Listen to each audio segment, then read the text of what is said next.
I think what we've got down in Homer is the art of living. It's a lifestyle that starts with the sort of bravery and independence of just coming here. In Homer, the art of living is all about enjoying the best in life.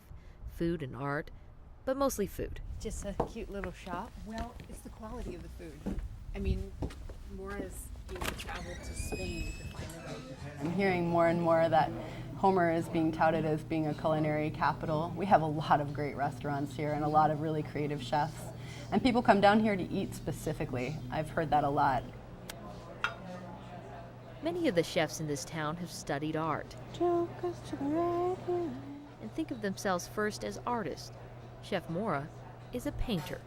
This is a Thai shrimp salad with a chili lime vinaigrette. When you're an artist and you're considering your palette and you're working your colors and you're working with color theory, there's really not a big divide between plating food and thinking about how it strikes a person's eye when looking at it, how to make food look ultimately super fresh and alive. A ballerina owns Fat Olives, a restaurant known for its pizza, and it seems it expresses a similar art of motion.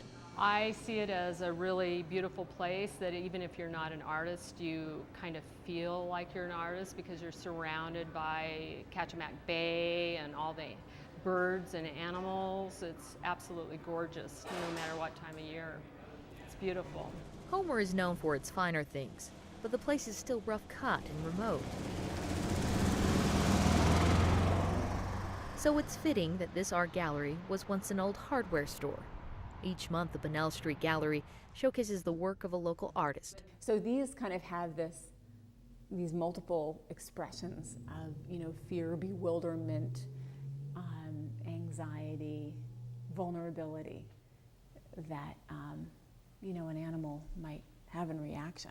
Do you think to everybody us gets it? I think people have the same kinds of reactions as the animals themselves do. One person is like, that's creepy. And another person is like, I love the humor of it. Whatever you see in it, the creativity is meant to invite and intrigue outsiders. It has to. 30% of the local economy depends on tourism. If you buy local, you keep that money circulating through the Alaskan economy. Yes, you might pay a little bit more at the outset to get your tea bowl from, $25 to $50, but you're participating in the economy.